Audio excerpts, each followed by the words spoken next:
curse techniques in Jujutsu Kaisen are as varied as the people within the series. I mean, some of the curse techniques that we have seen have allowed for everything from creating real life voodoo to allowing somebody to manipulate the properties and effect of their own blood. There's just almost no limitation to what can be done in Jujutsu Kaisen based on your curse technique. But there is one flaw with this system. Your curse technique does not always match your personality. And because of this, there's bound to be times when people just don't end up with the curse technique that would be best suited for them. So today, we're going to go over the top 5 sorcerers who ended up with the wrong curse technique, and what curse technique would have been better for them in the process. Also, please be sure to like and subscribe to the video as the channel is growing and I want to keep making these videos for you guys. Alright, let's get into it. First up on the list, and one of the saddest entries that we have here, is the kid who should have been in Jujutsu High, but Junpei. Now, Junpei ended up with a really rather lackluster technique. It essentially allowed him to create a giant jellyfish Shikigami called Moon Tendrils, I think, and basically it was poison. That was his whole technique. And if my memory really serves me correct, he couldn't even manifest it from himself. He had to do it through moon dregs. Because of this, it's a really limiting ability, and not one that fits him at all. Yes, it was reflective of the hatred that he'd started to develop, but when you really think about everything that we knew about the character, it's not a good fit for him. So what would have been? Projection sorcery. Projection sorcery is actually one of the cooler techniques that we know of in the series, and if you're anime only, we're going to get there very soon. But basically what it amounts to is that you get the ability to tap anything you come in contact with, and then make sure that it has to move at 24 frames per second, dictating, your movement or somebody else's. If the target does not adhere to this 24 frames per second or 24 movements per second, then they freeze in place for one whole second, which in a sorcery battle can be devastating. Now, the thing about this technique is that it has only ever been assigned to people within the Zenin family, so therefore they have pretty good cursed energy, but it's not necessarily stated that this would be a huge drain on one's cursed energy, so it might work for somebody like Junpei. And more importantly, it does require you to be very creative on the battlefield. Junpei is not stupid, and he does show some promise in the brief time that we saw him in the series, so this might have very well been a good fit for him. But even more reason why it would have been a good fit was that Junpei loved movies. Half of his total arc in the series revolved around him talking about movies and being around movies. That's how he met Mahito, that's his bonding point with Yuji. And what better technique to give to somebody who loves movies than allows them to basically manipulate properties of life like it's a movie? And with that, it would have been very prominent in his hands. And if we're being really honest, this technique might have allowed him to survive Mahito. I mean, the whole reason he dies to Mahito is he can't move away from him fast enough to avoid idle transfiguration. This technique makes you blindingly fast, and while it can't increase your speed too much, allegedly, it can allow you to build up speed as you go. So he definitely could have blitzed Mahito with this, and more importantly, gotten away from him before he could have been transfigured. Anyway, let's move on to the next entry on our list. And the next entry on this list is the girl with the blue hair, Miwa. Now, technically saying that Miwa got the wrong curse technique is a little bit incorrect, given that she doesn't actually have any techniques.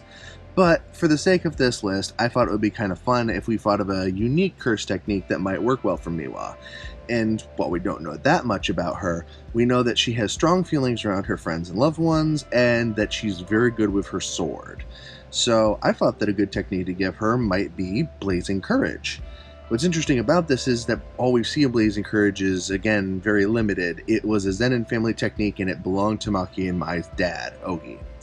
But for all that it was worth, it basically allowed one to light their sword on fire, allowing it to burn through things and even extend the range of the blade. Or if the sword was broken, allow it to extend past what people thought it was. That doesn't sound like much, but it fits rather well with Miwa's standard style of fighting, which is using the New Shadow School style of sword fighting.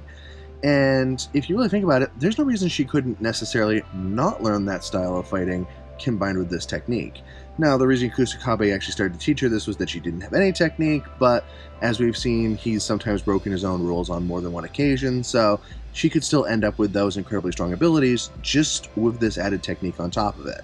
Don't get me wrong, it's not entirely going to break the world or anything if she has this, but it might make her more functionally useful throughout the series.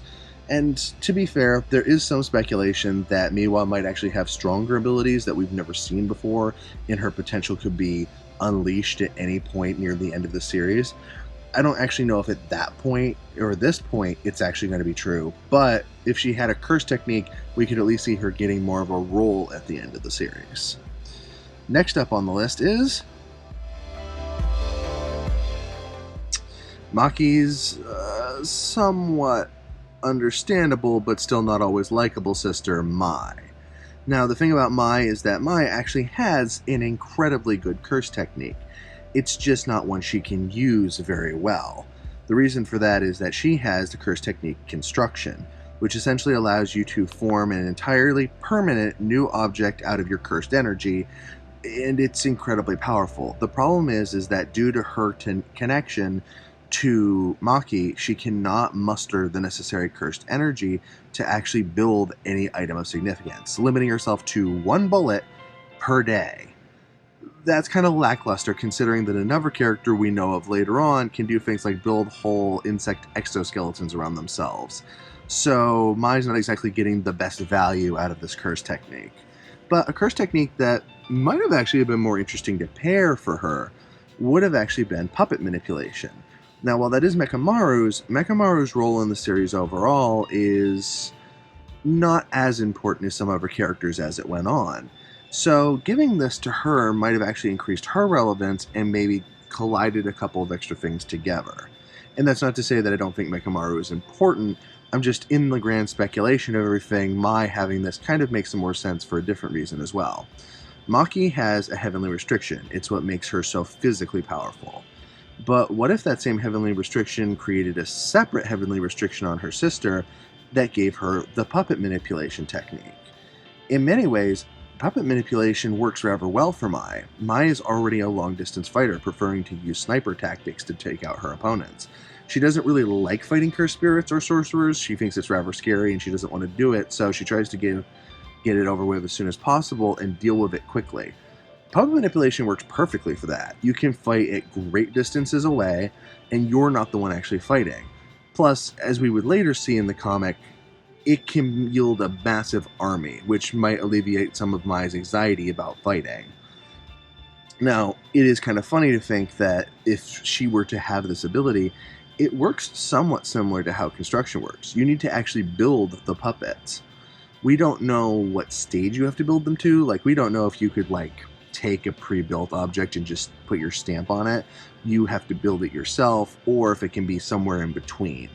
But we do get a good idea that these puppets can take almost any size, shape, or form, and with that in mind, she would have near limitless possibilities. Plus, because this might play better into her style, we could see more development from her and Maki's relationship as kind of two polar opposites but very powerful players for Jujutsu Kaisen. And next up on the list, we have the series' main character, Yuji Itadori.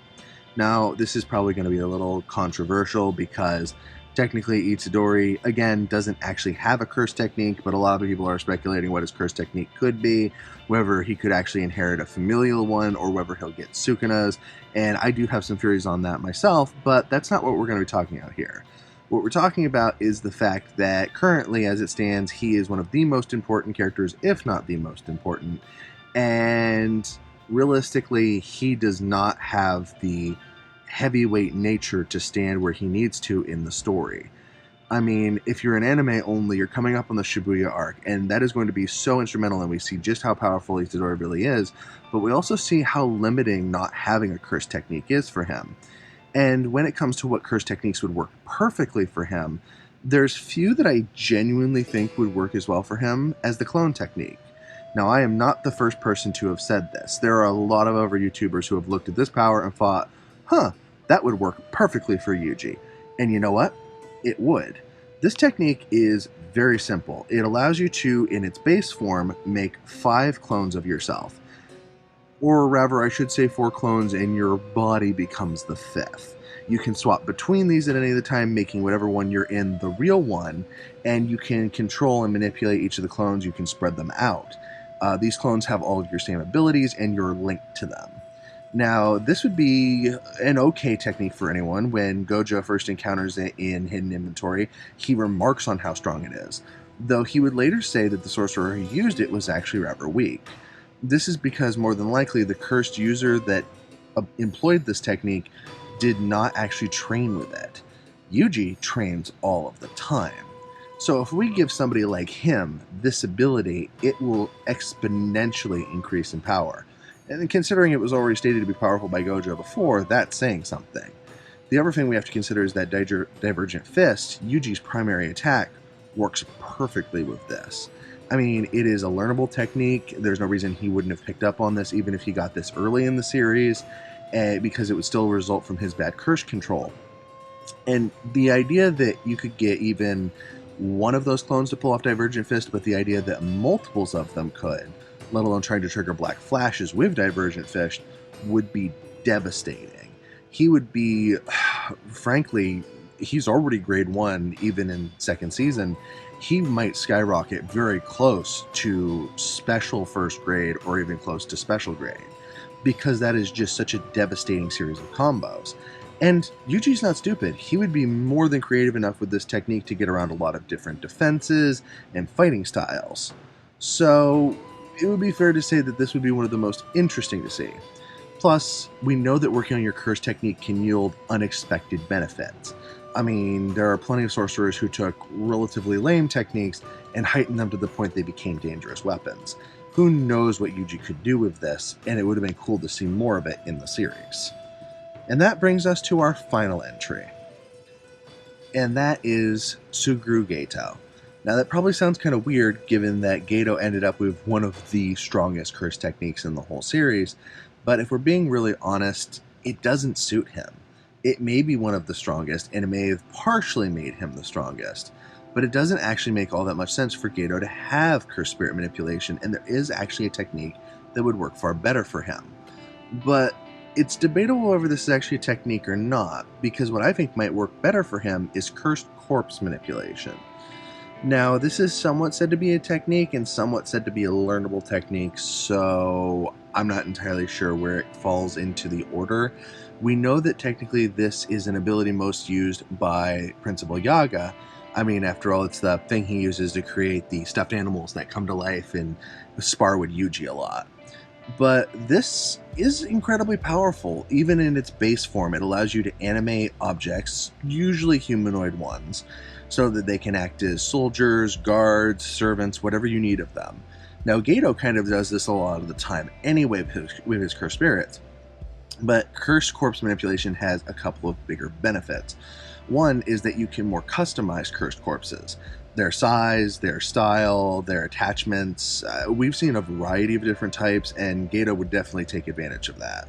Another one is that essentially this would avoid what really started to break him after a while, and that is the constant absorption of curses. That created a heavy weight on Gato and was part of what caused him to fall and become what is the worst curse user in Japan. Had he not had to do this to create his army, he might not have suffered any of the same issues that we've seen in the series, or I should say suffered them differently and maybe not had the same result. I think that his natural technique of cursed spirit manipulation weighed heavily and didn't help a lot of the situations that we've seen. So cursed corpse manipulation gives him relatively the same power without the downside.